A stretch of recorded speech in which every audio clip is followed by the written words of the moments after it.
Hello friends, मेरा नाम है उत्कर्ष श्रीवास्तव। दोस्तों, मैं आप सभी लोगों को बहुत बहुत स्वागत करता हूं अपने चैनल हक्कानी रिएक्शन में। दोस्तों, आज हम लोग रिएक्ट करने जा रहे हैं स्टडी आईक्यू के एक वीडियो पर दोस्तों, जिसका टाइटल रहने वाला है India is first country to reach $111 billion. दोस्तों, हम लोग जानेंगे कि इंडिया आखिर कैसे फर्स्ट कंट्री बना है जो कि $111 बिलियन की पकड़ को रीच कर पाया है। दोस्तों, चलिए ये वीडियो शुरू करते हैं बिना किसी देरी के।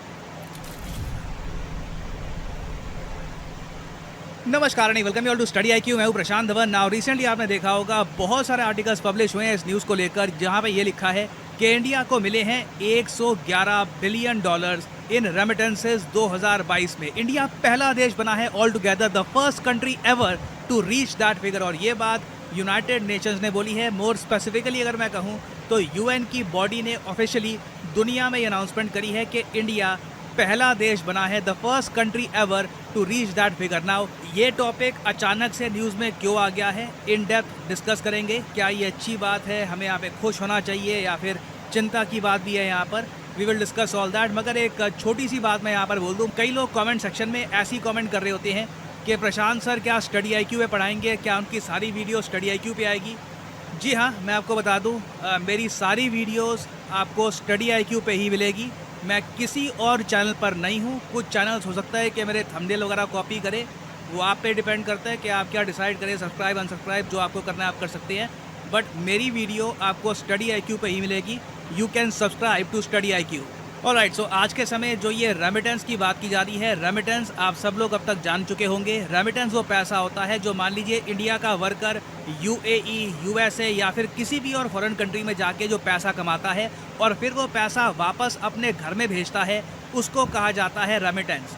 ये जो $111 बिलियन है, ये भारत सरकार को नहीं मिले हैं। इतना पैसा इंडिया के जो वर्कर्स हैं, वेरियस टाइप के वर्कर्स हो सकते हैं, कोई लेबर है, कोई एग्रीकल्चर का काम कर रहा है, कोई डेटा साइंटिस्ट है, कोई आईटी की फील्ड में है, सब लोग जो भारत से निकलकर पैसा कमाते हैं और भारत में भेजते हैं, वो हो गए आपके रेमिटेंस। नाउ यूएन अचानक से 2022 की बात क्यों कर रहा है, जबकि हमें 2023 का डेटा भी पता है? क्योंकि वर्ल्ड बैंक आप अगर देखो ऑलरेडी अनाउंस कर चुका है कि इंडिया ने 2023 में $125 बिलियन कमाए थे रेमिटेंस में। जो नंबर से 2023 के देवर शॉकिंग। आप अगर लिस्ट देखोगे ना कंट्रीज की, तो नंबर 1 पे था इंडिया, नंबर 2 पे था मैक्सिको और नंबर 3 पे था चाइना। ना मुझे यहाँ पे एक बात ऐड करनी पड़ेगी, इस लिस्ट में चाइना से निकल के ना हमें ज़्यादा खुश नहीं होना चाहिए, क्योंकि ये चाइना की अपने आप में अचीवमेंट है कि एवरेज सैलरी यहाँ पर ओवर द ईयर्स इतनी ज़्यादा बढ़ चुकी है कि यहाँ के नागरिकों को इतनी नीड फील नहीं होती कि ये चाइना से बाहर निकलकर बाकी देशों में काम करने के लिए जाए। चाइना में ही आज के समय ऑन एन एवरेज ये लोग 70,000 1.5 लाख के बीच में अपनी स्किल के हिसाब से इतना पैसा कमा ही लेते हैं महीने का। इंडिया में कई जो स्किल्ड अनस्किल्ड वर्कर्स हैं, उनको ये सैलरी कमाने के लिए देश से बाहर जाना पड़ता है। तो इवन दो इस चीज़ को हम सेलिब्रेट कर सकते हैं कि $125 बिलियन देश में वापस आए हैं, but at the same time हमको ये भी देखना होगा कि ये लोग देश के बाहर गए भी इसलिए हैं क्योंकि देश में उनको इतनी हाई पेइंग सैलरीज नहीं मिल रही थी।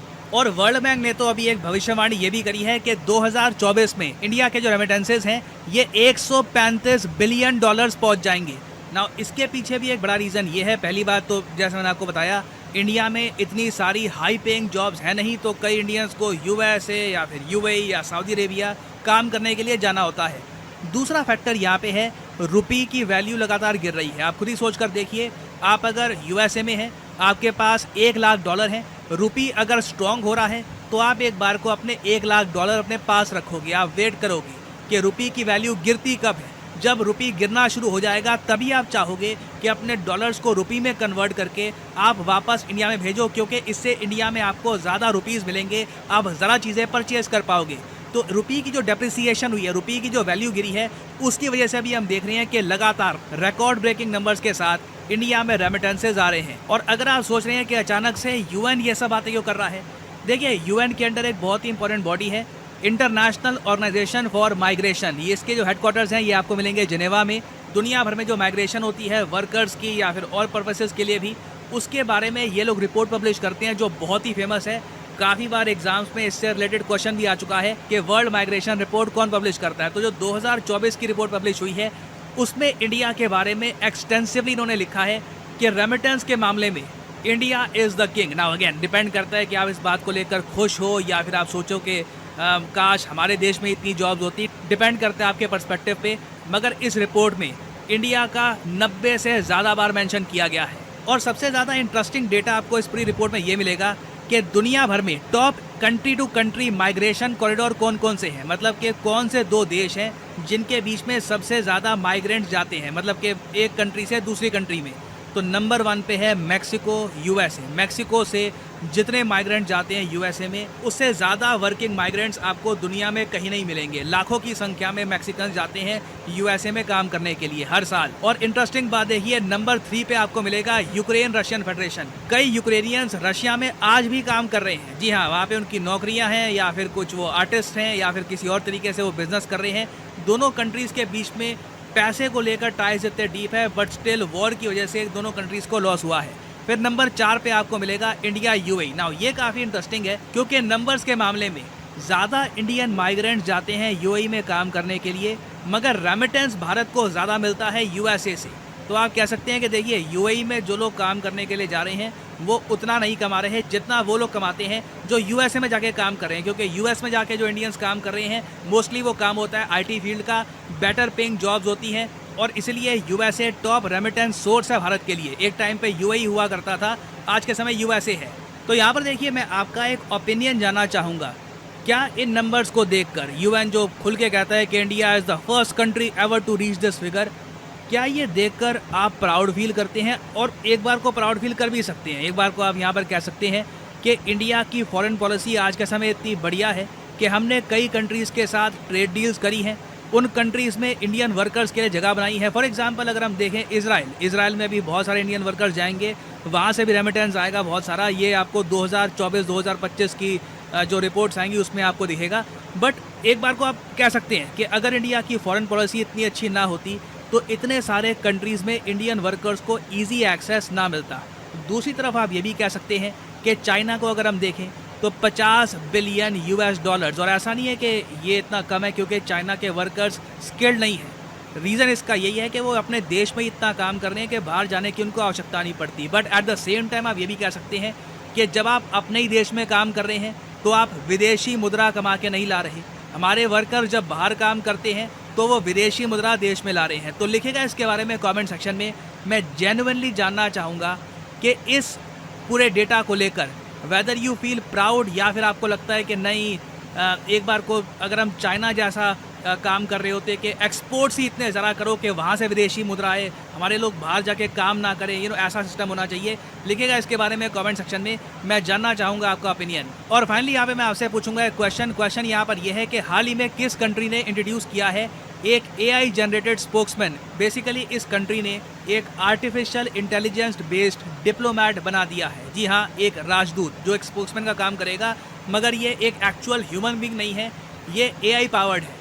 बताइए किस कंट्री ने हाल ही में बनाया है दुनिया का पहला AI पावर्ड डिप्लोमेट। ये है यहाँ पे आपकी ऑप्शंस, रशिया, ईरान, इराक या फिर यूक्रेन। कमेंट सेक्शन में करिए उत्तर। जो लोग सही आंसर देंगे उनकी कमेंट को मैं हार्ट दे दूंगा ताकि बाकी लोग समझ पाएँ कि सही आंसर क्या है। फ्रेंड्स, वीडियो खत्म हो गया है। काफ़ी इन्फॉर्मेटिव वीडियो था दोस्तों। मेरे हिसाब से अगर मेरा पर्सनल ओपिनियन आप पूछते हैं तो मेरा ओपिनियन ये रहेगा कि अभी तो फिलहाल भले ही बाहर से पैसा आ रहा है, लेकिन दोस्तों आ तो रहा है, उसमें तो सबसे आगे है ही है। बाकी हमको वर्क करते रहना, ये नहीं कि चाइना से कॉम्पिटिट नहीं करना है, लेकिन फिलहाल जो है उसमें भी हम लोगों को प्राउड महसूस होना चाहिए क्योंकि हमारा देश है। नहीं, कई देश तो ऐसे जिनका इस लिस्ट में नाम तक नहीं है, ना तो वो अपने देश से कमा पाते इतना और ना ही अपने देश के वर्करों को बाहर बेच के इतना कमा पाते हैं। दोस्तों, हम लोगों को चाइना जैसा आगे बढ़ना है, अपने देश में इतना ज़्यादा जॉब्स क्रिएट करनी है, इतना ज़्यादा वर्क क्रिएट करना है कि अपने लोगों को बाहर न जाना पड़े।